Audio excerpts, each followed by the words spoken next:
Ayun, ganda pa. Kain! Breakfast tayo! Breakfast! Thank you, Lord. Hindi kaya magkaano yan, kape at saka pansit canton. Tulog ko, pag-ano ko, oh. Biglang-bigla na lang. Oh, pansit canton! Kape, walang black. Puro noon kasi ito eh. Lasang-lasa ang gatas. Ayan tayo, guys. Masarap talaga yung oyster sauce na. Oyster sauce na yung hinahanap ko.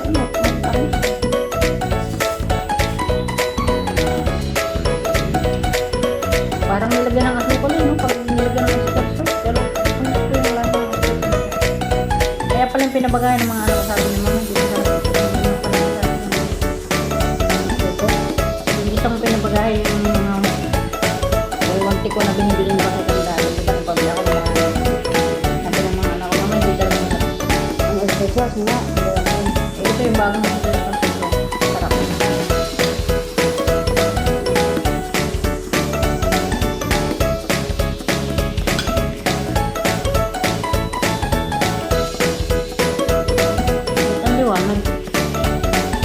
Bakit walang natural na kulay natin? Hindi yata maganda yung aking ano. Kami ba? Hindi na itago yung itim.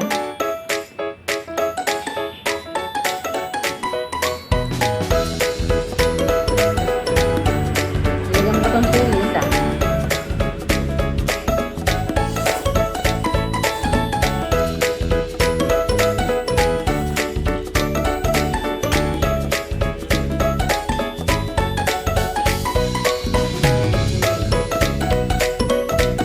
Basang ban.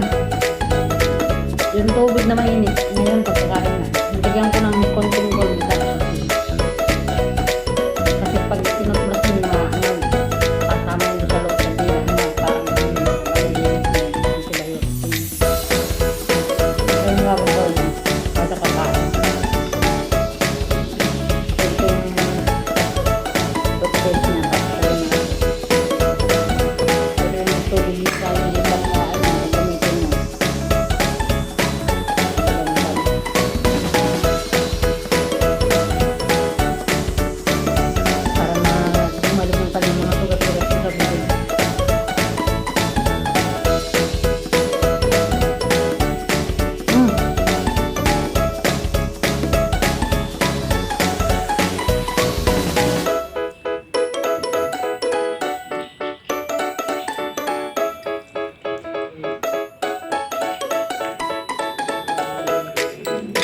na makalate lang nilagay ko niyan. Ang gatas isang katilba.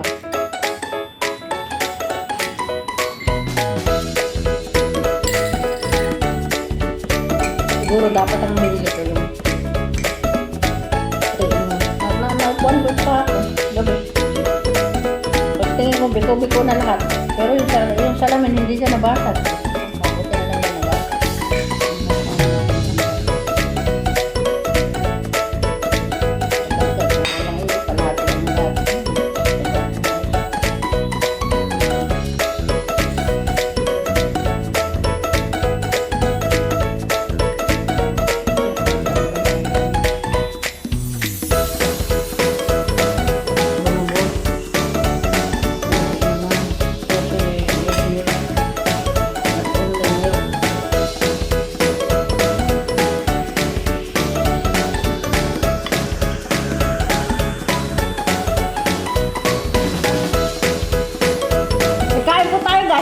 Sorry naman. Ay tayo, guys.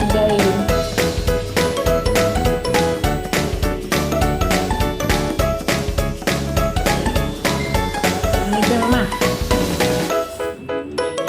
Ito tayo, good morning na.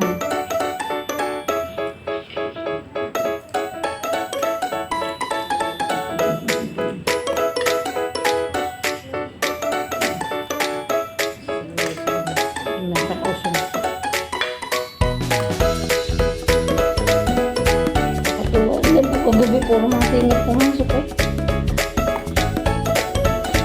Eh ano pa, may gitarista pa. Siyang kumakanta siyang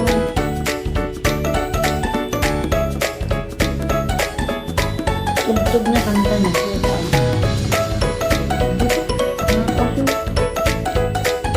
Kainan.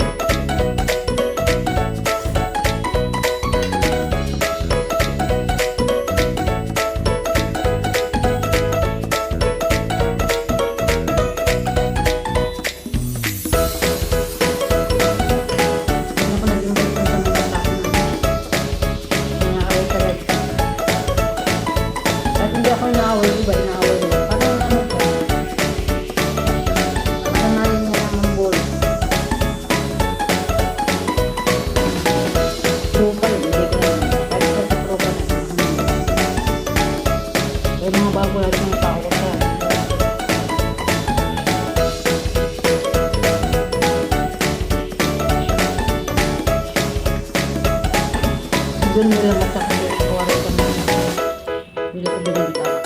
Hindi ba ito?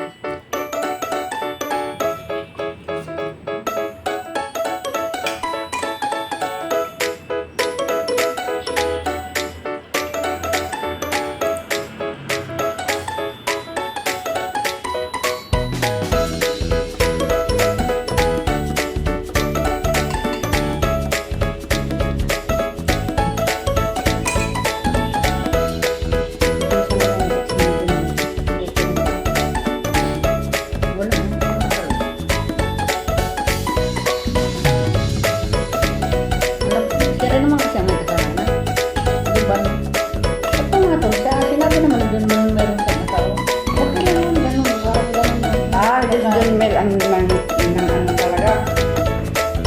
Siyempre, naging magkaibigan silang dalawa. Tapos yun, parang kalapit yung loob nila.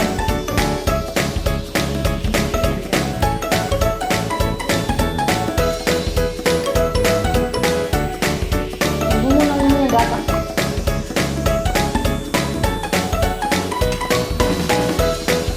Mamaya mo na naman yung gata.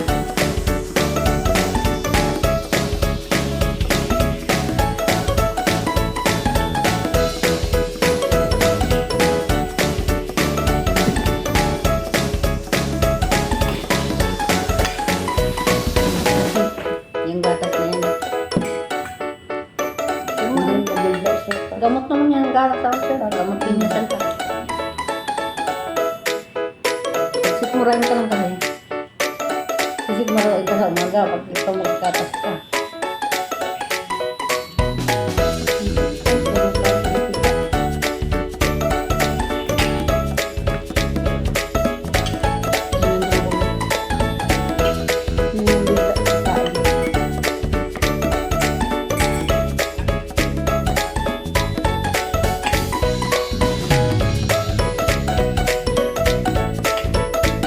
Akala ko naman si Jimmy lang nanligaw. Kasi kung nanligaw yun, magkaibigan na sila eh. Naging magkaibigan sila eh. Sa TikTok yun. Tapos nag-meet sila. Naman ni Jimmy na meron siyang kinakasama.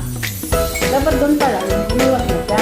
Pwede naman magkaibigan, pero hindi pwedeng kasalanan mo. Pagpatong niya doon sa may asawa, alam mo naman kinakasama ng tao. Kawawa ko naman yung kinakasama ni Jimmy. Eh, mapera siya. Binibigay niya lahat kay Jimmy. Kumbaga, kalabas siya daw. Sila siya mga gastos. Kumbaga. Tapos si Jimmy naman, sobrang lambing niya. Dadala ka ng pizza dun sa kanya sa trabaho niya. Kung ano, regalo. Ayun, nagkain laban na. Pandilim. Sino na kusmusa. Magkita ko yung Jimmy. Nangyat yung dalawang ito. Ay, hindi yun nanonood ng ano? Ng YouTube.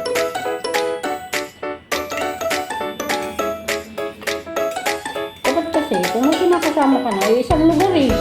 Lahat-lahat sila nasa Brunei.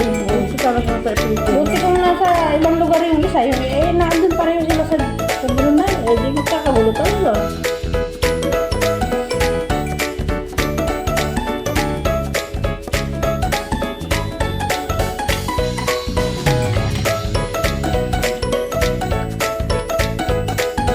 dito sa Taiwan. Kung may boyfriend ka ng isa na lang, huwag kang maghahanap ng isa. Dahil kung malaman ng isa na dalawa kayo, patay, kagulo. Tapos ang asawa sa Pilipinas, impas. Dito nun talaga, tigil ka talaga.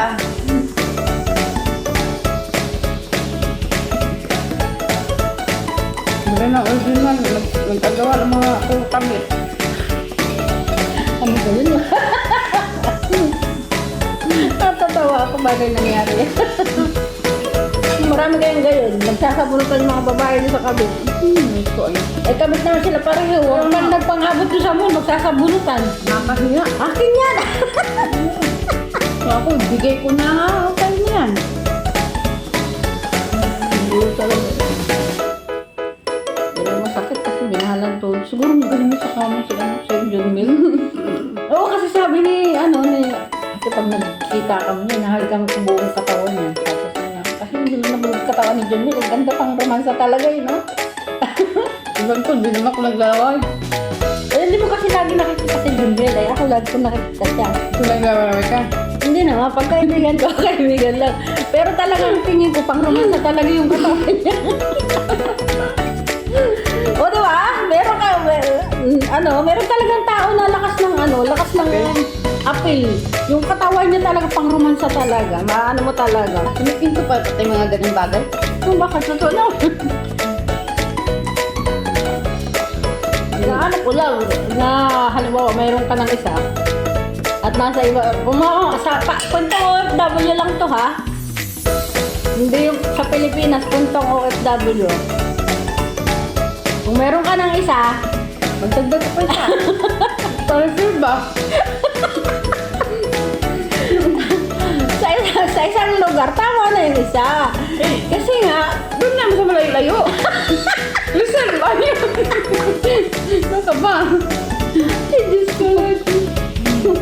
Pero naghingi ng sorry yung mag-asawa na yun kay doon sa kapitol. Yung sa pangalawa, naghingi sila ng sorry.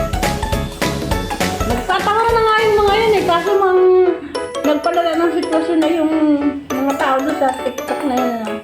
Masyado kasi ginalingan yung dun kaya hindi na makalabas-labas yung isa. Uy, grabe talaga. Talagang sobrang minahal niya si John Mill. Paglalaban daw niya talaga si John Mill. Doon sa huli, hindi naman siya pinaglaban ni John Mill. Ayun ang masakit. Paglaban niya si John Mill, kung hindi ka naman paglaban ng lalaki, wala. Ang pipiliin pa rin niya yung una. Siyempre, hindi na matagal. Sa iba naman, kahit ilang taon kayo, pag makakila ng iba, ipagpalit sa ilang araw lang. 13 years sila nung kasama niya sa Bruno. Yung kasama na dun sa Pinas, wala na yun. Wala, sila matagal na silang hiwalay kasi yung babae sa mga kabilang bahay. Kilala ko mga anak ni John Mill kasi pumapasok sa akin. One time nga umiyak yung si John Mill sa akin kasi gusto ko sa pag-aaral ng anak ko. Kala niya gagraduate, hindi pala. Maraming salamat! Napasubra na yung usapan namin. Maraming salamat guys. I love you all. Bye!